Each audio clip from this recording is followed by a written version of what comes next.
idan watan azumi ya kama duk wanda ya ga watan da idansa to sai ya kalli gabas sai ya ce Allah ka bayyanar da wannan wata a kanmu da aminci da imani da zaman lafiya da musulunci da lafiya. Allah ka ɗauke mana cututtuka, Allah ka ɗauke mana masifu da bala'o'i, Allah ka sauko mana da arziki mai yalwaci, Allah ka taimake mu a bisa yin sallah, Allah ka taimake mu a bisa yin azumi, Allah ka taimake mu a bisa karatun alkur'ani, Allah ka amintar da mu daga sharrin mutane da aljanu. An gane ko? Allah ka kubutar da mu, ka amintar da mu, ka ja shekarun rayuwarmu har mu ga wata mai zuwa kuma. Kamar yadda muka ga wannan watan, Allah ka ja shekarun rayuwarmu mu ga wata mai zuwa. To daga nan sai ka ce kuma Allah muna roƙonka ka gafarta mana zunubanmu, ka yafe mana kurakuranmu, Allah ka ji kanmu. Shikenan abin da zaka faɗa ke. Da yawa mutane ba san cewa an ga wata ana yin muna addu'a. In an ga wata ka kalli gabas ba sai wannan abin da na faɗa ba, amma dai ka faɗi kwatankwacin haka. Ka nemi lafiya, ka nemi aminci, ka nemi arziki daga Allah. Ƙofofi sun kulle, kun ga yadda ƙasar mu take, kun ga yadda al'amuran kasuwancin mu ya lalace, noma ya lalace, asibiti ya lalace, makarantu sun lalace, zaman lafiya ma ya tarwatse. Duk inda za ka yi tafiya sai ka ta addu'a, ka ta addu'a. Duk inda za je ni yanzu da alwala nake tafiya, so da komai zai iya faruwa. Ba aminci, nan da nan yanzu sai ka yana ce Allah ya ji kanshi. Don haka a yi addu'a in an ga watan Ramadana. Wannan shi ne abu na farko. Abu na biyu shi kuma waɗansu daga cikin masana Allah a rufai suka ce yana da kyau idan an ga watan Ramadana to a rika karanta suratul fathi salasa marrat. Inna fatana laka fatahan mubina a karanta kafa 3 yayin da aka ga watan Ramadan. Wanda duk ya karanta inna fatana laka fatahan mubina zuwa ƙarshe kafa 3 lokacin kamawar watan azumi, arziki zai dinga bullowa a jikinsa kamar yadda gashi ke tsirowa. Arziki wannan da kake ji, arziki in kai sai ka ba manzo Allah hadiya, sai ka ce albarkacin annabi sallallahu alaihi wasallam Allah ya kiyaye maka musuluncinka, Allah ya kiyaye maka imaninka, Allah ya kiyaye maka ihsaninka, Allah ya kiyaye maka gabobin jikinka, Allah ya kiyaye maka zuciyanka, Allah ya kiyaye maka ruhinka, Allah ya kiyaye maka laziminka, Allah ya kiyaye maka wazifarka, Allah ya kiyaye maka zikirin juma'anka. An gane? Na uku ana so a yi wanka in an ga watan Ramadan. A yi wanka, a shiga ban ɗaki, kamun a shiga ban ɗakin a wanke ban ɗaki ya zama ba zarni ko kaɗan. A sa Dettol, a sa abubuwan da ake sa da kayan ƙamshi da abubuwa. A wanke bayan gidan da kyau. To sannan sai a shiga. Idan aka shiga, wato sai a samu ruwa mai ɗimi. Ba ruwa mai sanyi ba. Ruwa mai ɗimi za a samu. Bayan an yi wanka ɗin, sai a dinga ɗiba da hannu. Ana zubawa a kai.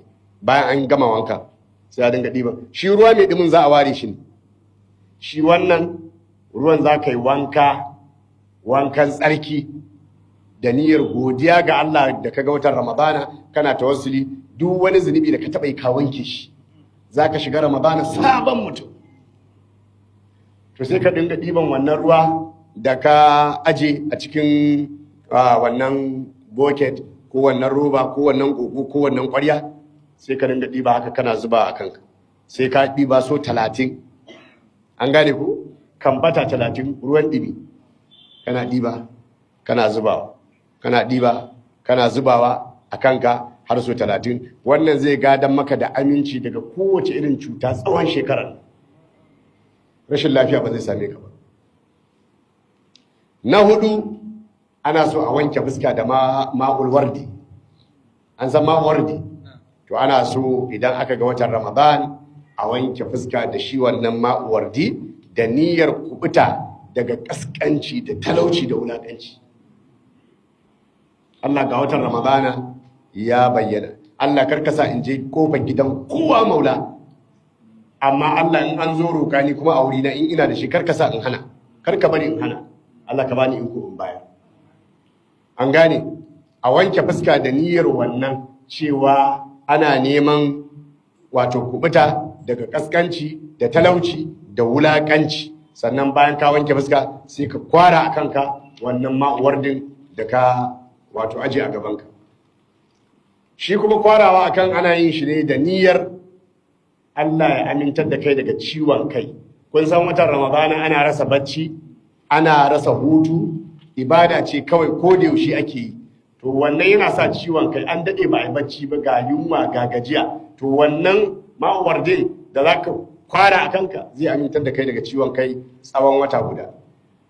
Na biyar, an karbo daga al-Imam Ali Zainul Abidin, Allah ya kara mar yadda, daga mahaifinsa al-Imam al-Husayn, Allah ya kara mar yadda, daga kakansa al-Imam Ali ibn Abi Talib karramallahu wajhahu wa radiyallahu ta'ala anhu, shi kuma daga Sayyidul Wujudi sallallahu alaihi wasallam, cewa akwai wata addu'a wadda ake kiranta al-Jawshanul Kabir. Al-Jawshanul Kabir addu'a ce babba. Karka ce addu'a shi'a ce, ita addu'a duk inda ka samu wani abu wanda yake zai amfane ka kai shi, ka karanta shi. Saboda haka ana karanta ta da niyyar kubuta daga munafunci, da niyyar kubuta daga kafirci, da niyyar kubuta daga kaskanci, da niyyar kubuta daga kowane irin sharri, tun daga farkon kamawar daren watan Ramadan har zuwa ƙarshen watan Ramadan. To sannan kai roƙi Allah, in ka gama karanta, Allah ya arzuta ka ci karo da Lailatul Qadri. Wanda duk ya karanta ta din, an ce Allah zai datar da shi da samun falalan daren Lailatul Qadri, kuma Allah zai halicci mala'iku 70,000 su rika yi masa tasbihi da takdisi, kuma ladan sakamakon nashi ne. Wanda ya karanta wannan addu'a a cikin watan Ramadan kafa 3, Allah zai haramta jikinsa daga barin shiga wuta.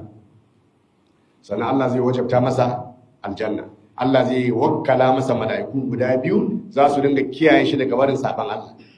Duk inda za a yi gulma, mala'ikun za su hana ka zauna. Duk inda za a yi tsegumi, mala'ikun za su hana ka zauna. Duk inda za a yi batsa, mala'ikun za su hana ka zauna. Za ka zamanto a cikin amanar Allah tsawon rayuwarka. Na 6, duk lokacin da za ka yi sahur ko kuma buɗe baki, da sahur da buɗe baki ana so ka karanta inna anzalnahu fi lailatul qadri. An gane ko?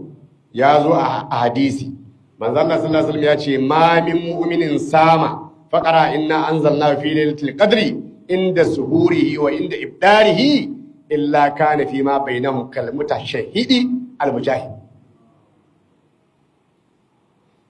Manzo Allah ce babu wanda zai karanta inna anzalnahu lokacin da zai sahur ko kuma lokacin da zai bude baki a cikin watan Ramadana, sai Allah tabaraka ta'ala ya sanya tsakaninsa da tsakanin sauran masu azumi kamar mujahidi mai yaƙi don ɗaukaka addinin Allah.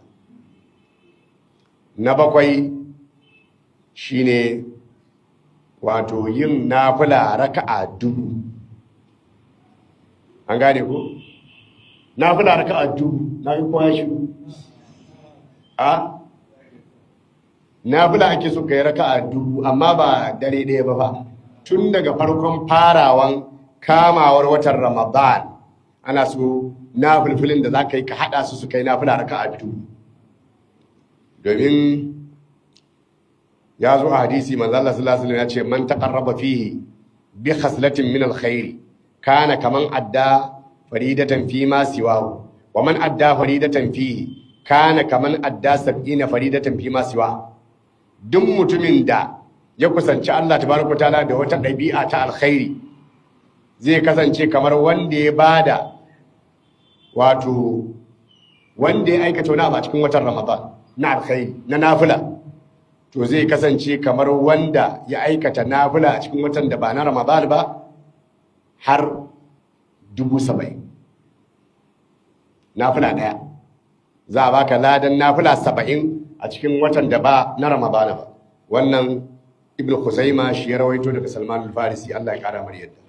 To a ƙarshe ya kamata mu faɗi kaifiyar yadda za a yi sallar ko? Tunda na ji raka'a dubun su ɗan yawa, zan faɗi yadda ya kamata ka yi domin ka samu sauki. A daren farko ko kuma dararen goman farkon watan Ramadan, ka san yadda ake so ka yi? Ka yi sallah nafila raka'a 20. Goman farko nafila raka'a 20. Za ka yi raka'a 8 bayan sallar Maghrib. Sauran raka'o'in da suka rage 12 sai ka yi su bayan sallar Isha'i kafin alfijir ya keto ka gama. An gani? Raka'a 8 bayan sallar Maghrib, raka'a 18 bayan Isha'i har zuwa keto alfijir. Ya rage na raka'a 12, kai ka san yadda zaka tsara kayanka. Wannan goman farko kenan, goman farkon watan Ramadan. To idan aka shiga goma ta biyu, an gane ko, na watan Ramadan, sai kai nafila raka'a 30. Za ka yi raka'a 8 bayan sallar Maghrib, sauran 22 ko, to su kuma za ka yi su bayan sallar Isha'i har zuwa keto alfijir. An fahimta? Har zuwa keto alfijir. To kaga zai zama an samu nafila raka'a nawa? 200. 500 gaba ɗaya ke. Hadda na farko. To sannan nawa ne zai rage yanzu? To shi kuma sai ka raba su a sauran dararen. Idan kai wannan za ka samu sauki a cikin nan. Amma ka ce sai ka nafila raka'a 100 lokaci guda, ba ka iya ba. An gane ai. To sai addu'a da ake so a yi, wadda manzo Allah sallallahu alaihi wasallam ya ce duk mutumin da ya karanta wannan addu'a bayan kowace sallah a cikin watan Ramadana, Allah tabaraka ta'ala zai gafarta masa zunubansa baki daya. Shine ga addu'an nan: Allahumma adkhil ala ahli al-qubur surur, Allahumma aghni kull faqir, Allahumma ashbi kull ja'i, Allahumma aksi kulli uryan, Allahumma qdi dayna kulli madin, Allahumma farrij an kulli makruh, Allahumma rudda kull garib, Allahumma fukka kull asir, Allahumma shfi kull marid, Allahumma sudda faqrina biginaka, Allahumma gayyir su'a halina bi husni halik, Allahumma ighfir dhunubana wastur uyubana, Allahumma qdi anna dayna wagnina min al-faqri innaka ala kulli shay'in qadir. An gane ko?